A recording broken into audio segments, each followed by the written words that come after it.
बिस्मिल्लाहिर्रहमानिर्रहीम। अस्सलाम वालेकुम। उम्मीद करती हूँ कि आप सब ठीक ठाक होंगे।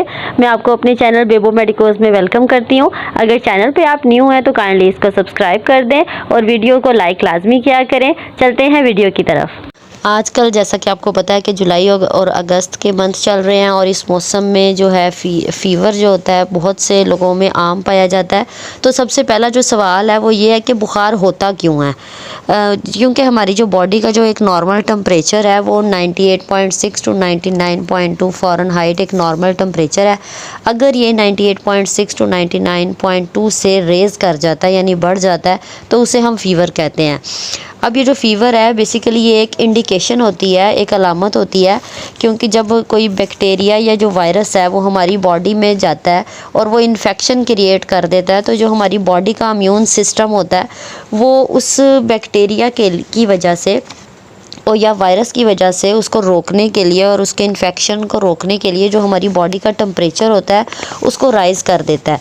क्योंकि जो ये पैथोजेंस होते हैं यानी जो वायरस और बैक्टीरिया हैं इनके लिए जो हाई टेम्परेचर होता है ये सूटेबल नहीं होता और यानी फेवरेबल नहीं होता। तो इनको रोकने के लिए हमारी जो बॉडी का इम्यून सिस्टम है वो बेसिकली एक डिफेंस के तौर पे हमारी बॉडी का जो टेम्परेचर उसको बढ़ा देते हैं। तो ऐसी सिचुएशन में परेशान होने की ज़रूरत बिल्कुल भी नहीं है, क्योंकि हमारी जो बॉडी है उसका एक इम्यून सिस्टम है, हमारी बॉडी में एक इम्यूनिटी है जो कि ऑटोमेटिकली उसको दूर करने के लिए हमारी बॉडी को जो टेम्परेचर है उसको रेज़ कर देती है।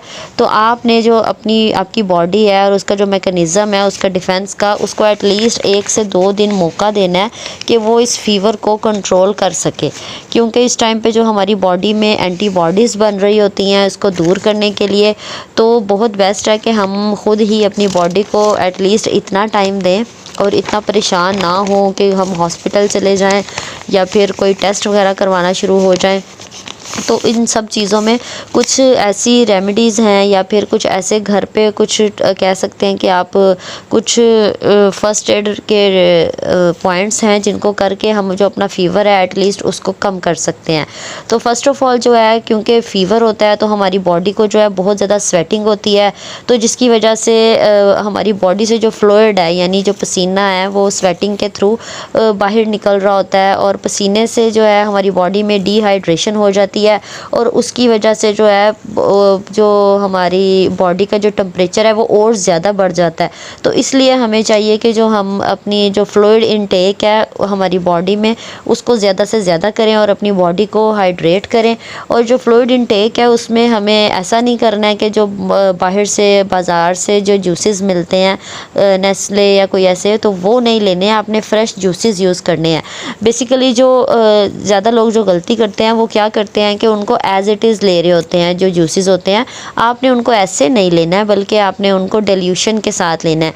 और जो डिल्यूशन का जो है उसमें आपको हाफ़, अगर सपोज इट अगर आप 1 गिलास उसका जूस यूज़ कर रहे हैं तो उसमें एटलीस्ट जो उसकी स्मूदी है वो हाफ़ होनी चाहिए और हाफ़ उसमें पानी होना चाहिए। और पानी बेस्ट है कि आप उसको बॉयल्ड वाटर लें या फिर फ़िल्टर वाला जो पानी है आप उसको यूज़ कर सकते हैं। और इससे क्या होगा, जो आपकी इम्यूनिटी है वो भी ज़्यादा हो गई और आपकी जो बॉडी है वो डिहाइड्रेशन का शिकार नहीं होगी, हाइड्रेट रहेगी और आपको स्वेटिंग होगी और आपका जो फ़ीवर है वो रिलीज़ हो जाएगा। और दूसरी जो इसके जो प्लस पॉइंट ये है कि जब आप फ्लूइड्स ले रहे होते हैं, इनटेक कर रहे होते हैं, तो उसकी जो एब्जॉर्प्शन है वो बहुत अच्छी हो जाती है, जल्दी हो जाती है। क्योंकि उस टाइम पे हमारा जो स्टमक है वो इतना अच्छा काम नहीं कर रहा होता है, क्योंकि फ़ीवर की वजह से ना भूख लग रही होती है और चिड़चिड़ापन आ जाता है, थकावट फील हो रही होती है। तो इस सिचुएशन में आपने कोई ऐसी ज़्यादा लाइक ब्रेड या दलिया या ऐसी चीज़ें ही ले सकते हैं ताकि जो है एब्जॉर्प्शन जो है उसकी अच्छी हो। और अगर जो आपका फ़ीवर है वो 102 या 101 है तो एटलीस्ट आपको चाहिए कि आप उसको जो वेट कंप्रेसेस दे सकते हैं, यानी आप जो गीला कपड़ा कर यानी टॉवल एक लेके कोई टैप वाटर लेके उससे आप उसको भिगो कर अपने माथे पे, अपनी रिस्ट पे, अपने एब्डोमेन और अपने नीज़ पे उससे अच्छी तरह रख के और दोबारा उसको उसी पानी में भिगोएं और निचोड़ के दोबारा ऐसे कंप्रेशंस दें ताकि आपका जो बॉडी का टेम्परेचर टेम्परेचर है वो कम हो सके और आपको कोई शिवरिंग की सिचुएशन ना क्रिएट हो सके। और अगर हम ज़्यादा ठंडे पानी से हम कंप्रेशंस देते हैं ये, तो फिर क्या होगा कि पेशेंट को जो है वो शिवरिंग स्टार्ट हो जाएगी। तो हमने ऐसा नहीं करना है, बल्कि सबसे जो बेस्ट है वो है कि आप टैप वाटर यूज़ करें। और अगर आपका फ़ीवर 103 से ऊपर चला जाता है तो आपको चाहिए कि आप थोड़ा सा जो पानी है उसको ठंडा यूज़ करें और स्पॉन्जिंग करें पेशेंट की।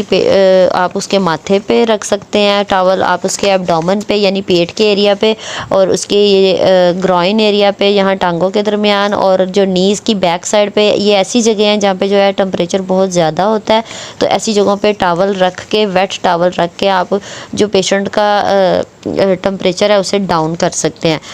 और या जब जिस सिचुएशन में बुखार अगर कम नहीं हो पा रहा है इन तमाम चीज़ों में, और आपको फिर बॉडी में जो बहुत ज़्यादा थकावट हो रही है या वॉमिटिंग है या कोई और सिचुएशन हो रही है, तो आप इन बुखार को कम करने के लिए मेडिकेशन भी ले सकते हैं। और फ़ीवर में जो सबसे सेफ़ जो मेडिकेशन है वो पैरासीटामोल है। और आप पैरासीटामोल को सुबह दोपहर शाम 2-2 ले सकते हैं, जिससे जो आपका फ़ीवर है वो कम हो सके। और जो आपकी डाइट है आपने उसमें, वही मैं आपको दोबारा रिपीट करूँगी कि आपने फ्लूइड इनटेक करने हैं। और अगर सूप ले सकते हैं, आप खिचड़ी ले सकते हैं, दलिया ले सकते हैं, क्योंकि इस टाइम पे जो हमारा डाइजेस्टिव सिस्टम है वो भी सही तरीके से काम नहीं कर रहा होता है। और अगर 2 दिन के बाद भी आपका फ़ीवर नहीं उतर रहा है और अगर आपको उसके साथ कोई बहुत ज़्यादा वॉमिटिंग स्टार्ट हो जाती है या लूज़ मोशन स्टार्ट हो जाते हैं या आपकी बॉडी पे रैश स्टार्ट हो जाते हैं और या फिर कोई दाने निकल रहे हैं आपकी बॉडी पे, तो फिर ऐसी सिचुएशन में आपने घर पे ही ट्रीटमेंट नहीं करना है, बल्कि आपने अपने नज़दीकी डॉक्टर को चेक करवाना है ताकि वो आपकी बाकी लैब्स वगैरह करवा सकें और इंडिकेशन जो आपका आ रहा है फ़ीवर का उससे फाइंड कर सकें कि आपकी बॉडी में कौन सा इन्फेक्शन चल रहा है और उसको कैसे ट्रीट किया जाए। आजकल क्योंकि डेंगू और मलेरिया का जो है वो काफ़ी ज़्यादा इन है कि डेंगू और मलेरिया बहुत से लोगों को हो रहा है, तो अगर आपको ऐसी सिचुएशन होती है और आपके प्लेटलेट्स डाउन आ रहे हैं और डेंगू या आपको मलेरिया हो रहा है, तो आपने ये तमाम जो मैंने आपको पॉइंट्स बताए हैं इन सब चीज़ों को आपने मद्देनज़र रखते हुए आपने इन तमाम चीज़ों को फॉलो करना है। अपनी जो बॉडी है उसके फ्लूइड इनटेक को ज़्यादा से ज़्यादा करना है और आपने ऐसी चीज़ें खानी है जिससे जो आपकी इम्यूनिटी लेवल है वो इंक्रीज़ हो, ताकि आपको जल्द से जल्द जो आपकी बॉडी है वो जल्द से जल्द उस फीवर को ख़त्म कर सके और आप अपनी रोज़मर्रा ज़िंदगी में सही तरीके से काम कर सके। उम्मीद करती हूँ आज का लेक्चर आपको समझ आ गया होगा। चैनल को लाजमी सब्सक्राइब किया करें और वीडियो को भी लाइक किया करें। अपनी दुआओं में मुझे याद रखिएगा। अपना ख्याल रखिएगा। अल्लाह हाफिज़।